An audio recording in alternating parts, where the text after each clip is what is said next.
Thanks, Mara. Um, it's really exciting to be learning with all of you. And I'm really excited to dig into Terumah because I think it's like a really pivotal parsha in just kind of the course of how Chumash unfolds. This is like we're kind of at a midway point. I'd say we're a little bit more than halfway through Sefer Shemot, through Exodus. And up until now, it has been like pretty jam-packed with narrative, right? Like some of actually the most central, crucial narratives to like sort of formation of the Jewish people. What have we seen? And people can put in the chat, what have we seen so far in Shemot? What I mean, Exodus, what have we covered?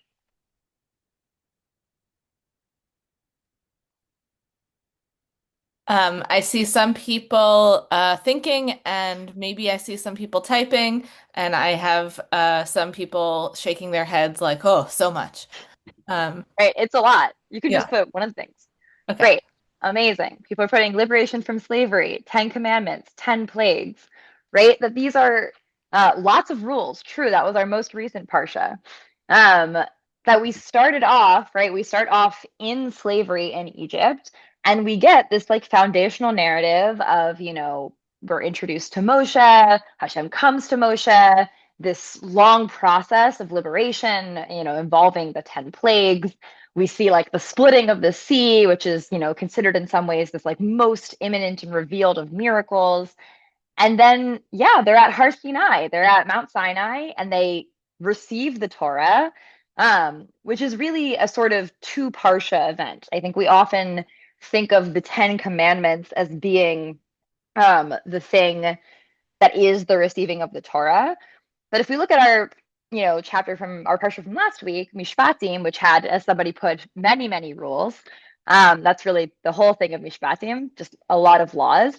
But it does end with this story of like very explicit revelation that seems to indicate that all of these rules are also being given alongside the Ten Commandments at Har Sinai when God is like revealing themselves to the Jewish people.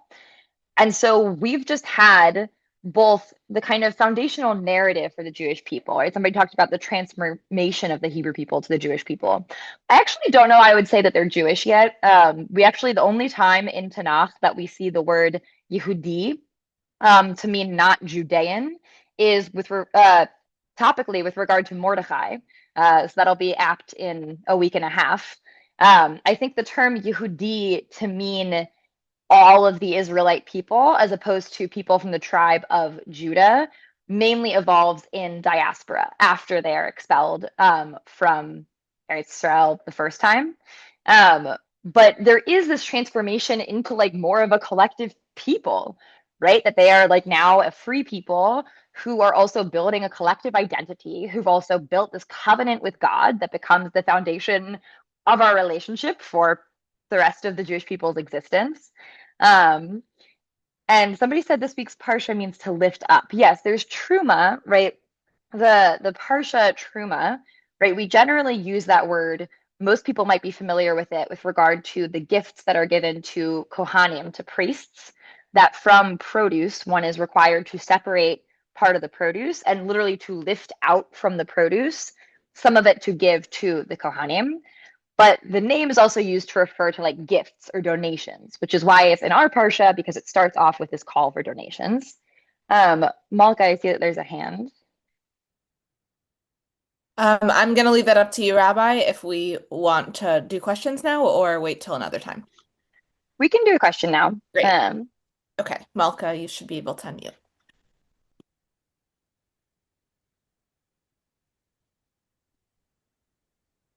Okay, we're gonna keep moving. Uh, Right. But so this week's parsha, I see folks already kind of like theorizing a bit about it. Um, but it is a real shift because what is the focus of this week's parsha? There's really, I mean, you could give a couple things, but really there's one main thing. People can put in the chat, you can say it. What does Parshat Terumah tell us about? The tabernacle, the Mishkan, IKEA instructions. Very good, Mary. Yes, really, it's the Mishkan, right? We get these incredibly, we're told about people offering all of these different donations to the building of the Mishkan, and we see God's commandment to build this. Interestingly, God's commandment to build it is introduced after the actual mention of the donations, but we get these incredibly detailed and intricate coverage of most of the steps of how we build this sort of tabernacle, how we build this like holy space that is going to be used in some capacity, not totally clear yet from our Parsha, as a form of relationship with God, right? And notably, this is really a shift to the entire second half of Shemot, of Exodus, where we have 5 parshas left, including ours,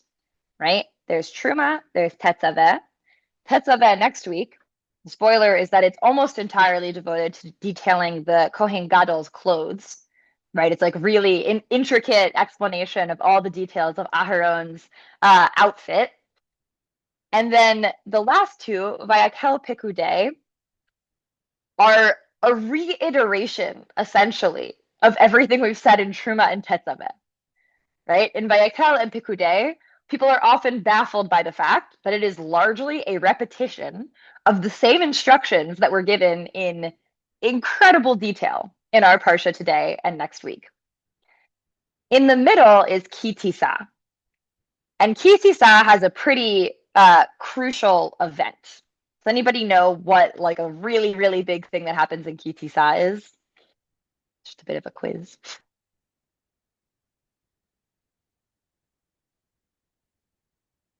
I'm going to put dolphin skins, but I'm assuming that was not meant to be the answer to the Ki Tisa.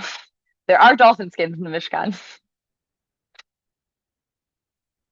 It's true. Someone said haven't read it yet. We haven't gotten there. Yes, amazing. Noreen, golden calf. Golden calf. Right? Ki Tisa.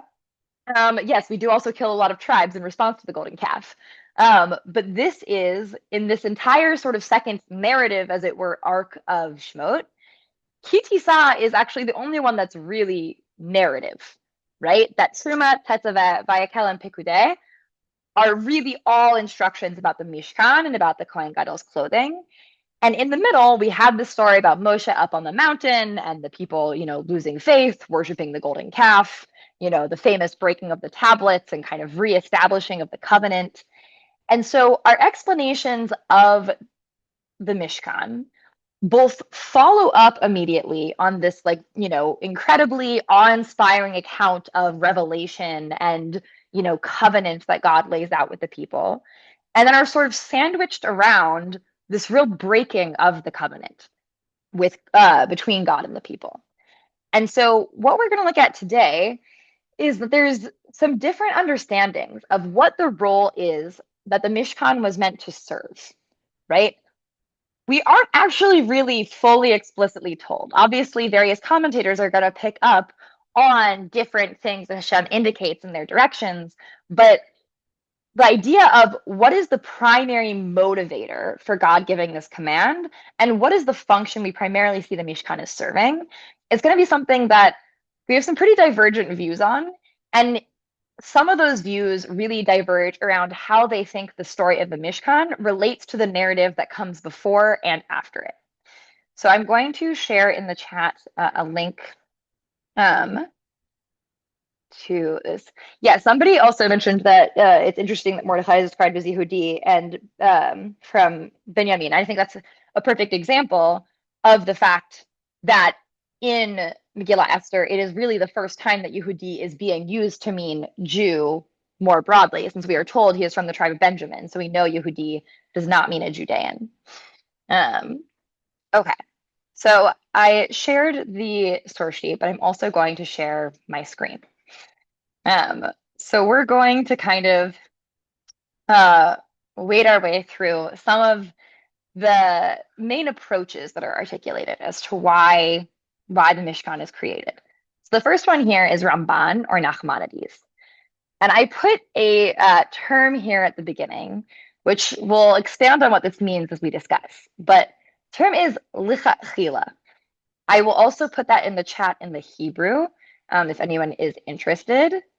And I'll put the other opposite of lichatchila that we'll see later. The term lichatchila is often unhelpfully translated into the Latin phrase ab initio. If anybody knows Latin, then maybe that's helped you.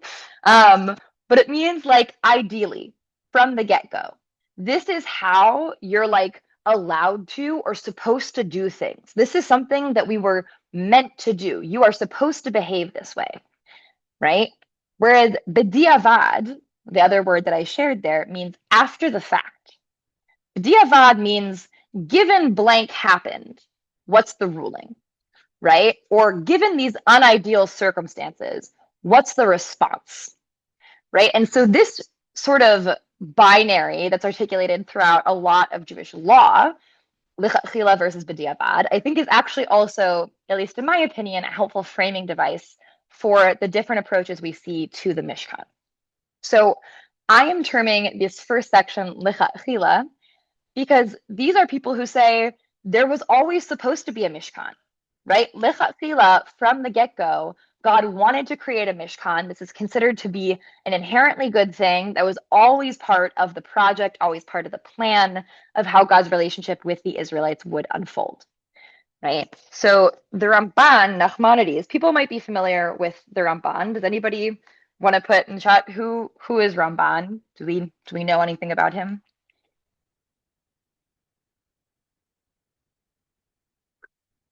Not to be confused with Rambam, Maimonides. While we're thinking, do you mind making the chat or the text just a teeny bit bigger? Yeah, absolutely. Thank you.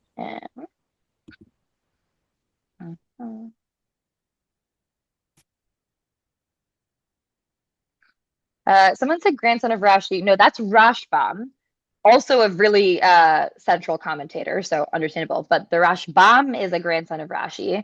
The Ramban, somebody put Spanish commentator. Yeah, the Ramban is living in Catalonia. He's living in like Christian Spain, primarily in the 13th century. He's born in like 1198, I think. Um, and he is both yes, he is post-Maimonidean. So the Ramban is very familiar with the Rambam and his work. And the Ramban is both a very prolific Talmud commentator. He's a very prolific commentator on the Torah. He's often considered really one of the most central, like Mefarshim commentators on the Torah that people learn. And he's also a Kabbalist. He's one of like kind of the early, very central figures within Kabbalah. Um, Somebody said he rejects Rambam. He doesn't. I think that there are some famous places where he does have a pretty fierce dispute with Rambam, here included. I would say he doesn't reject Rambam in its entirety. He has immense respect for Rambam, particularly with regard to the Rambam's halachic, like legal project. But they do often diverge on sort of various spiritual or theological explanations, right? So the Ramban, in his commentary on the Torah, is very interested in merging both a sort of very shot focused approach, one that is really intricately focused on like what is the text saying? What do these words seem to imply in their own context as they appear? And also a sort of more spiritual or mystical approach that he incorporates as well. And the Ramban, crucially, we're not going to see it in this case, but because he's coming a little later than some of the commentators like Rashi or Rashbam or Ibn Ezra, also is often able to engage with previously existing explanations and provide his own. So here, this is the Ramban on the very beginning of our Parsha, where he's explaining, he's trying to kind of articulate the transition from Parshat Mishpatim, from this huge slew of laws and this story of like grand revelation to the elders, to our Parsha about donations and the tabernacle. So he says, now that God had told Israel face to face the Ten Commandments and had further commanded them through Moses some of the precepts, which are like general principles to the individual commandments of the Torah, in the same way that our rabbis were accustomed to deal with strangers who come to be converted to the Jewish faith. And now the Israelites accepted upon themselves to do all that God would command them through Moses, and they made a covenant with the Israelites concerning all this. From now on, they are God's people, and God is their God. This is in accordance with the condition God made with them at the beginning. Now, therefore, if you will indeed hearken unto my voice and keep my covenant, then you shall be mine own treasure. And they said further, and you should be unto me a kingdom of priests and a holy nation. Right? So Ramban is saying this like initial agreement has been fulfilled, right? God said, you will be sacred to me, you will be holy to me and a treasure to me if you keep my covenant. And they have agreed. They have been informed of what the covenant consists of. They have agreed to the covenant. And so that essential bond has been formed. The Israelites are now holy, and that they are worthy that there be amongst them a sanctuary through which God makes their divine glory dwell among them. Therefore, God first commanded concerning the tabernacle, so that God have amongst them a house dedicated to their name, from where they would speak with Moses and command the children of Israel. Thus, the main purpose of the tabernacle was to contain a place in which the divine glory rests, this being the ark, just as God said, and there will I meet with thee, and I will speak with thee from above the ark cover. Therefore, they first gave the commandment about the ark and the ark cover, for they are first in importance. Next to the ark, God gave the commandment about the table and the candelabrum, which are vessels just like the ark, and because they indicate the purpose for which the tabernacle was made.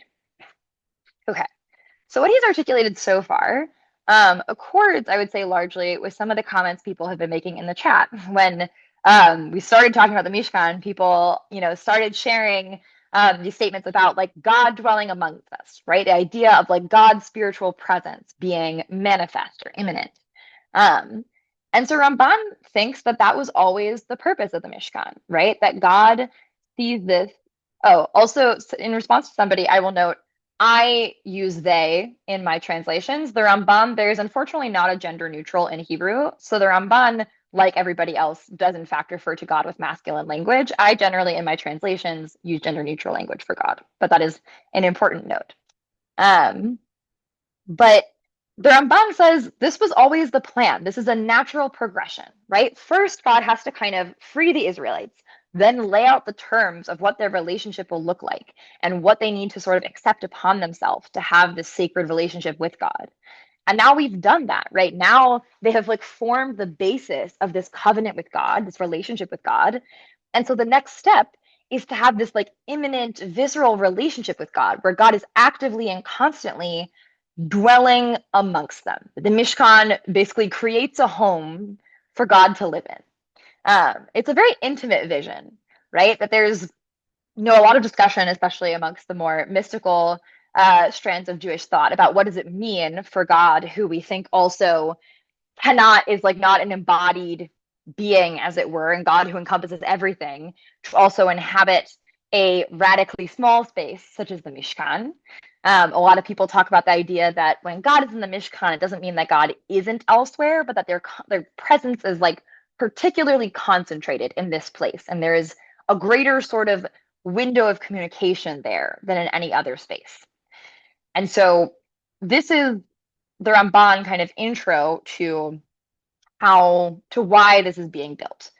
And he also really tries to connect this narratively and linguistically to what came before it. So he says the secret of the tabernacle is that the glory which abode upon Mount Sinai openly should abide upon it in a concealed manner. For just as it is said there, and the glory of the eternal abode upon Mount Sinai, and it is further written, behold, the eternal our God hath shown us their glory and their greatness, so it is written of the tabernacle, and the glory of the eternal filled the tabernacle.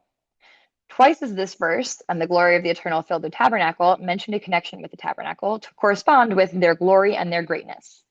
Thus Israel always had with them in the tabernacle the glory which appeared to them on Mount Sinai. And when Moses went into the tabernacle, he would hear the divine utterance being spoken to him in the same way as on Mount Sinai. Thus, just as is said at the giving of the Torah, out of heaven God made thee to hear their voice, that they might instruct thee, and upon earth God made thee to see their great fire. So it is written of the tabernacle, and he heard the voice speaking unto him from above the ark cover, from between the two cherubim, and God spoke unto him. The expression speaking unto him is mentioned here twice in order to indicate that which the rabbis have said in the tradition, that the voice would come from heaven to Moses, from upon the ark cover, and from there God spoke with him. For every divine utterance with Moses came from heaven during daytime, and was heard from between the two cherubim, similar to what is said, and thou didst hear God's word out of the midst of the fire. It is for this reason the two cherubim were made of gold. That's a bit of an opaque statement. I believe the idea is that the gold of the cherubim is meant to visually imitate fire. And scripture so states, where I will meet with you to speak there unto thee, and it shall be sanctified by my glory. For there in the tabernacle will be the appointed place for the divine utterance, and it will be sanctified by my glory. So Ramban, as I said, he's both interested in like the kind of spiritual underpinnings of these questions, but he also is like into a very precise technical textual reading of what's happening, right? So Ramban wants to explain, why does it make sense that we have this somewhat seemingly abrupt transition from like revelation at Sinai, again, this kind of like mass, awe-inspiring, glorious barrage of like laws about how the Israelites are to conduct themselves, followed by these like intricate instructions about how to build infrastructure. And he says that actually the tabernacle is basically a way of bottling and continuing that experience of revelation and communication that happens at Har Sinai, right? That just as at Har Sinai, we have God's presence dwelling tangibly upon the mountain, and just as there, the people are able to hear God's voice, so too in the tabernacle, God dwells upon the ark and is able to speak with Moshe there. So it's this kind of, slightly scaled down, but constant form of the revelation that they just experienced on a mass scale. Somebody talked about people talk about the Garden of Eden. That's another thing. I didn't include commentaries about that, but there are some folks who make connections between some of the names of stones that are mentioned here versus ones that appear in Gan Eden, this idea of like restoring a kind of previously perfect vision. Somebody said, if Hashem is everywhere and outside of time, how can a building hold them? The meaning must have been for us to open a place in our hearts. I think that is like the idea of what does it mean for us to spiritually connect to God is a really powerful one. I do personally think that the pshat of the text is that it understands God as actively inhabiting the Mishkan. I don't think that we have to say that that means God is in the Mishkan and nowhere else. But the language of dwelling, which is only used specifically in certain contexts where we see a certain manifest vision of God, does seem to imply that God is actively, in some meaningful way, inhabiting the Mishkan, that it is not purely a symbolic thing that reminds us to be in relationship to God, but rather we do see this mention of God actually their presence literally dwelling upon the Mishkan and this act of speaking with Moshe from there. There are people, this is a very slight tangent, but if people are familiar with the term Tzimtzum, which I am putting in the chat, this in Kabbalistic language is actually understood as the question of if God is everything and actually encompasses everything, the idea that God has to kind of retract themselves a bit to make space for the world to exist, right? So there's the image of Tzimtzum that is like God, which is all encompassing, needing to sort of hold back in order for the world to exist independent of them. And then there's an opposite understanding of Tzimtzum that the rabbis articulate, which is the idea of God kind of narrowing themselves into radically inhabiting a particular space, right? And so there is both the idea of like God is so vast that actually you have to really they have to like retract themselves for anything to exist outside of them. But there is also this notion that God can choose to particularly concentrate their presence in a particular place. And again, that doesn't mean that God is suddenly absent from all other place or that God is physically inhabiting it in the same way that we understand physical inhabitants. But the idea does seem to be that God is actually meaningfully there. Somebody said, if the tabernacle, how does this relate? A place to dwell or be together? Well, so the idea of being together, we'll continue talking about that in oncoming commentaries. Somebody says a mother to a child. That's a powerful, there's actually something I would highly recommend. There is a book by Mara Benjamin called The Obligated Self, where she actually theorizes the relationship of God and Bnei Israel as mother to child, but in the kind of inverse direction, in which we are sort of mothers to a child that has incredibly tangible material obligations that they place upon us. But I think that it is a really powerful comparison to the relationship we see unfolding between Hashem and Bnei Israel. This idea of like, yeah, a relationship of like both nurture and also intense obligation and trying to like cultivate identity that is both in relationship but not fully subsumed within the other. So this is the Ramban. So again, he sort of articulates what I think a lot of people understand as a classical function of the Mishkan, which is this, yeah, this spiritual and material connection with God, the way of God's presence being kind of actively with us throughout these wanderings.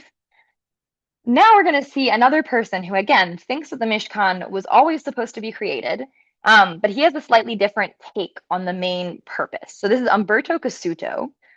We're jumping forward like 7 centuries. He is an Italian and then later Israeli um, biblical scholar who writes a really in-depth commentary on the first on Genesis and Exodus, and he like incorporates a lot of sort of biblical scholarly knowledge. Like he teaches Bible at Hebrew U for many years, and so he often has, I think, some really interesting takes that don't fully map onto other ones we've seen. So Kasuto says, in order that we understand the Mishkan and its purpose, we must pay attention to the fact that Bnei Israel, after they merited to have Hashem revealed to them at Har Sinai, they were prepared to travel from there and would be distancing themselves from the place of revelation. While they were still in that place, they felt God's imminence. Once they traveled, it would be for them like the cord had snapped, had they not had in their midst a tangible sign of God's presence amongst them. The Mishkan was designed to be this sign. And it's not for nothing that this Parsha is ordered after those that detail the establishing of the covenant at Har Sinai. The connection between Bnei Israel and the Mishkan is a continuation of the connection forged at Har Sinai between the people and their God. Bnei Israel, who were dwelling according to the tribes in discrete camps, could look from any direction at the Mishkan that stood in the center of the camp, and its presence in their eyes was proof for them that just as God's presence had dwelt on Har Sinai, so too God's presence dwelt amongst them at all the places of their wandering in the desert. Right? So at first glance, you might say parts of Kasuto sound also like Ramban, right? This idea of like, oh, this follows really actively on the revelation at Har Sinai, and it's meant to sort of be continuing that relationship in some meaningful sense. But I would argue that I think Kasuto sort of shifts the focus from the idea that like the main idea is God being there and God being able to communicate with the people. Whereas Kasuto sees it as the main impact is how the people feel based off the Mishkan, right? Basically, the feeling and relationship that is engendered in the people by virtue of the Mishkan's existence. That for him, the main point is not even the actual communication that happens at the point of the Mishkan, like the actual presence itself, but the way that it serves as this like reassuring reminder to the people that their relationship with God has not been severed, right? That it's really hard to go from something as all encompassing as revelation at Har Sinai to just, years of wandering around um, with not as much material proof of God's continued presence, right? And so Kasuto says this is like meant to reassure them. It's meant to kind of center them, quite literally. To be like, that wasn't a one and done, right? That wasn't a one-off incident. God is in ongoing relationship with you. And you can always look there towards the center of the camp if you're ever feeling uncertain, and you can be reassured. Look, it's right there. Right? Um, yeah, I like this interpretation too. I think it's really compelling. This idea, people earlier talked a little bit about the mentality and identity shift Bnei Israel are going through. And I think there's a lot of focus on like, what does it look like to actually be able to constitute them as a coherent people who are in ongoing relationship? And that God is thinking about like, you know, how do I make something lasting? How do I like reassure them that we exist in like continuous relationship? So the last one I've put in this section is Shadal, who he's more contemporaneous to Cassuto. He's a 19th century, also Italian commentator. Um, and I think he has a somewhat similar, but also somewhat divergent articulation of the Mishkan's goal. He says, after they accepted upon themselves the judgments and laws, and God was king, it was fitting that they make for God a sanctuary, as if their king dwelt amongst them, for this would be a great reason for preserving the unity of the nation and its regular adherence to the Torah. And even though it had not yet been decreed upon them that they'd be delayed in the wilderness, God did not wish that we wait to make them a sanctuary until the land was conquered and a place chosen for it as a center of the kingdom. And so God commanded them to build this movable Mishkan, right? Whereas Kasuto is focusing a lot on like belief and reassurance, Shadal is focused more on this idea of kind of like unity and shared identity and being able to kind of ground people's day-to-day actions and observance and adherence. That he's like, yeah, actually having material structures is a really good way of like centering a people and having them have like a material ongoing connection to one another, right? He also articulates this later on when talking about the Shalosh Regalim, the three pilgrimage festivals, where he says a huge purpose of that, where all the people are supposed to come to Jerusalem, come to the temple, is to forge this ongoing relationship to the larger people, right? Because absent those times, you might be living in your city, where he's like on Shabbos, you have relationship with the people in your city, and maybe on a, week to week, month to month basis, you have relationship with your tribe.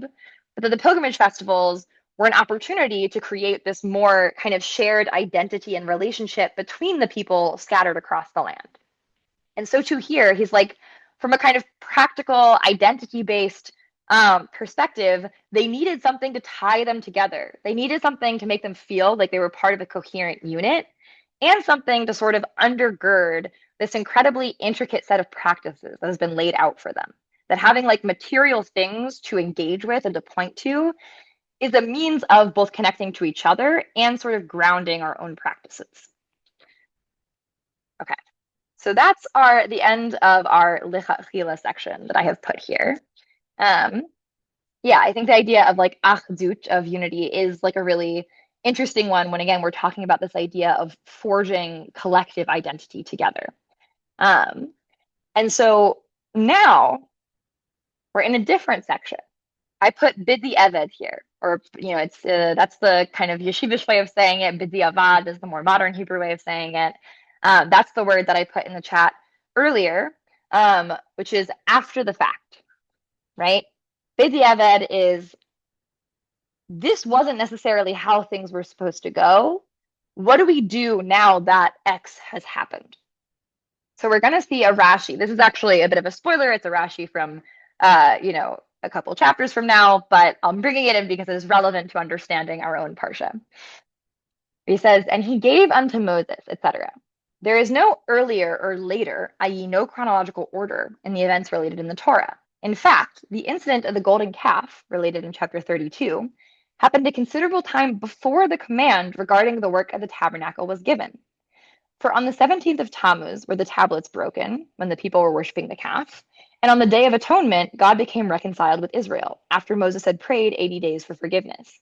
So it is very unlikely the command for building of the tabernacle should have been given before that day. And on the next day, the 11th of Tishrei, they began to bring their contributions for the tabernacle, which was set up on the 1st of Nisan. So Rashi, and again, to be fair, Rashi, he's not creating this interpretation. This also shows up in some of the earlier rabbinic midrashim. But there's this idea that comes up in a couple of places of ein mu'achar u'mukdam b'Torah. There is no earlier or later in the Torah, meaning that the Parshiot aren't always in chronological order, right? They're not suggesting it's like total chaos out there, but they're saying sometimes you shouldn't take the order as like an absolute guarantee that this is the chronological order in which things unfolded. So Rashi and a number of others actually think that the Mishkan, why is it sort of sandwiched? Why do we get the instructions first here and then after the golden calf? It's actually because the whole existence of the Mishkan sort of centers around that focal point that is the sin of the golden calf. That the Mishkan is a response to the golden calf.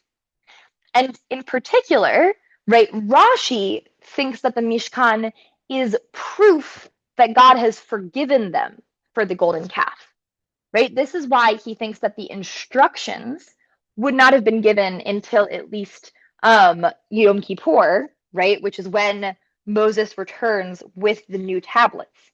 Because he says the Mishkan is basically meant to be an assurance to Bnei Israel that after this huge rupture that was the golden calf, their relationship is not irreparably broken, right? That it is a sign that God has chosen to re-enter a relationship with them after such a huge violation. Um, and so now I'm gonna be he talks here, right? And again, this is him sort of reiterating that more explicitly elsewhere, where he says the tabernacle was a testimony to Israel that God had shown himself indulgent to them in respect to the incident of the golden calf. For through the temple, God made their Shekhinah dwell amongst them, right? That this was a tangible reminder that God had forgiven them, that God wanted to still be in relationship with them, even after they had like violated the most basic principle of their relationship. But the Sifrei, which is like an earlier rabbinic midrash, while it agrees with the chronological timing, has a slightly different approach to the function of the Mishkan. The Sifrei quotes, this is from a bit in Dvarim, where it's referring to locations the Israelites have been. And one of them is called Dai Zahav, which means an abundance of or enough gold. And so Rabbi Shimon Bar Yochai says, an analogy. One received sages and disciples, and all praised him. Then Canaanites came, and bandits came, and he received them, at which they said, this is the man's nature, to receive all. Thus did Moses say to Israel, you gave an abundance of gold for the Mishkan, you also gave an abundance of gold for the golden calf. Right? So this first, mashal, this first analogy is not so favorable to the Israelites, right? It's comparing the zahav that's donated to the Mishkan to that they eagerly donated to the golden calf. And he's like, it's not so praiseworthy that you were willing to divest yourself of all this gold for the Mishkan. You were also willing to divest yourself of lots of gold to worship an idol. So maybe we aren't gonna applaud you for that. But the next two opinions, I would say, are maybe a bit more favorable towards the Israelites' relationship with gold. Rabbi Benat says Israel served idolatry for which they were liable to extinction. Let the gold of the Mishkan atone for the gold of the calf. And Rabbi Yossi ben Hananiah said, and you shall make a cover of pure gold. Let the gold of the cover come and atone for the gold of the calf. Right? So whereas the first one is kind of derisive, it's like, oh, you gave a lot of gold for the Mishkan, you want a congratulations. You also gave a lot of gold for idolatry.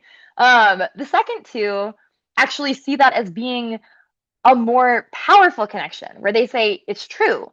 They willingly offered up of their gold for the golden calf, and the commandment to then offer their gold for the Mishkan is meant to be a takana, a fix, right? A form of doing tshuva, of repairing the damage that they did.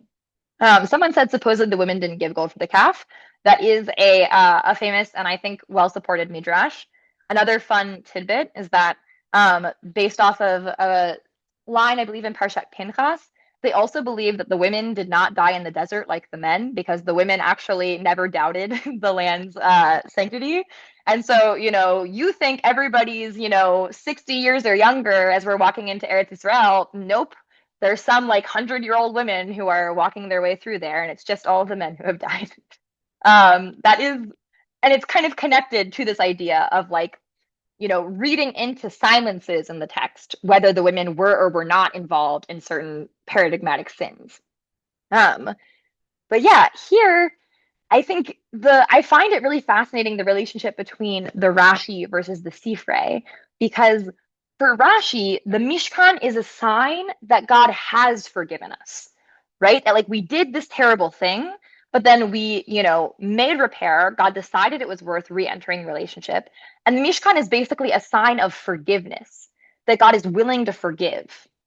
Whereas according to the Sifrei, they say, or at least according to really the last two opinions in the Sifrei, the Mishkan isn't a sign of God's forgiveness. It's a means of achieving that forgiveness, right? The Mishkan itself is actually a means of atonement. It is a means of doing tshuva, which I actually think we'll really see emphasized, especially in our coming Parsha, Tesaveh, where, as I said, it lays out all of, the Kohen Gadol's garments.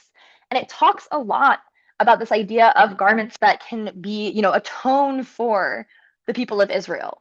And, we're going to also see, obviously, in our next book, in Vayikra, all of the sacrifices that are being done in the Mishkan as forms of atonement, as mechanisms for when you do something wrong, here is how you fix it. And so there's, I think, a really fascinating different, view on the Mishkan. There's the idea that this was always meant to be. There's the idea that, well, and then therefore it was part of God's vision of relationship with Bnei Israel from the get-go. And then there's the idea that this is a response to this huge violation and this huge sin. But the response can either be as like a sign that things are good again, or actually itself a mechanism of repairing the harm that has been done. So I think that these are like really beautiful and really divergent understandings of what the Mishkan is doing. Um, the last thing I have here is, I think, going back to the more lechatchila vision of creating the Mishkan, I think a really beautiful quote from Rabbi Tali Adler's Devar, Caring for God.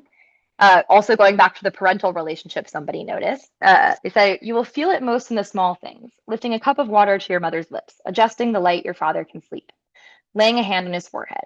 And you'll be desperately sad, but also lucky, because each time you do these things, you'll remember they once, so many times, did them for you. And you know that you were and are loved. God, too, is a parent, but God's biggest tragedy, if one can say such a thing, is that God will never grow weak or old. God will never need us to do for them what he once did for us. And this, perhaps, is why God asked us to build the Mishkan, to give it to him what our hearts compel us. The Mishkan is not just a site of relationship, but an opportunity for mutuality. When God says, you shall bring for me what your hearts compel you, what God is offering in this moment is to become a God who needs what only we can give. The Midrash Agadah describes the building of the Mishkan as the act of a grown child who builds a house for their father to repay him for years of care. Usually in the world, if a parent has a child, as long as the child is young, the parent takes care of her, anoints her, washes her, feeds her, gives her to drink, and carries her on their shoulders. When she grows up, she gives her parent a beautiful house to dwell in. So too, when you were in Egypt, you like children. You were like children. I bathed you in water. I fed you. I gave you water to drink. I carried you. Now that you are adults, build me a home, as it says, and you shall make me a sanctuary. As the child becomes an adult, her relationship with her parent develops, creating room for mutuality.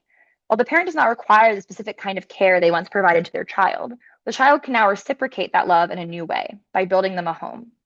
So too, the Midrash offers, God once cared for Bnei Israel when we were in our infancy, providing us with food, water, and safety. Now, as a mature nation, we respond to God's care by offering God a place to dwell on earth. Right? So I think that's like a really beautifully articulated vision, again, of the somewhat more lechatchila vision of why are we building this? That we're doing it for God, actually. That it's not just for us to be in relationship with God, but it's actually a means of us showing care for God and demonstrating our love, in addition to that sort of mutuality.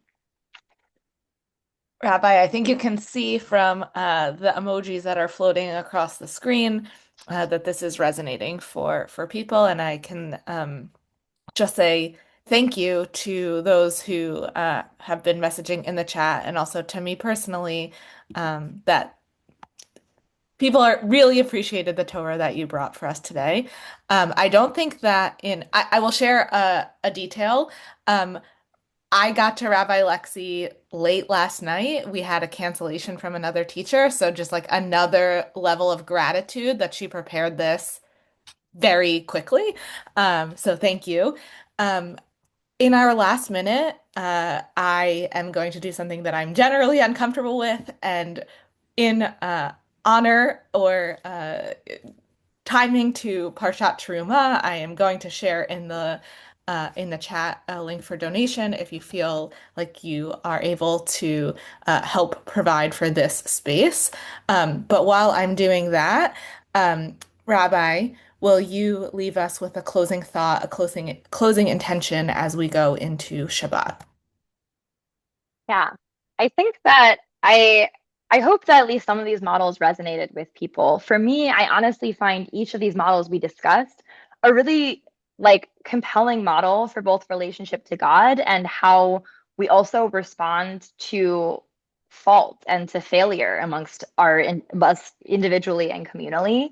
And so I wish for us both that we find ways of being an ongoing, tangible relationship with God in a way that connects us both to Hashem and to our community, and that we're able to build structures that allow for communal and individual repair when we do harm in a way that enables ongoing, healthy relationships. Thank you so much for everyone here. And I'm getting one note that it's nice to see maybe a new generation of rabbis who are coming and sharing their Torah with us in this space. So thank you. And I will of course share the recording and the source sheet in a follow-up email. And wishing you all a good Shabbos. Shabbat shalom. Bye bye. Good Shabbos, everyone.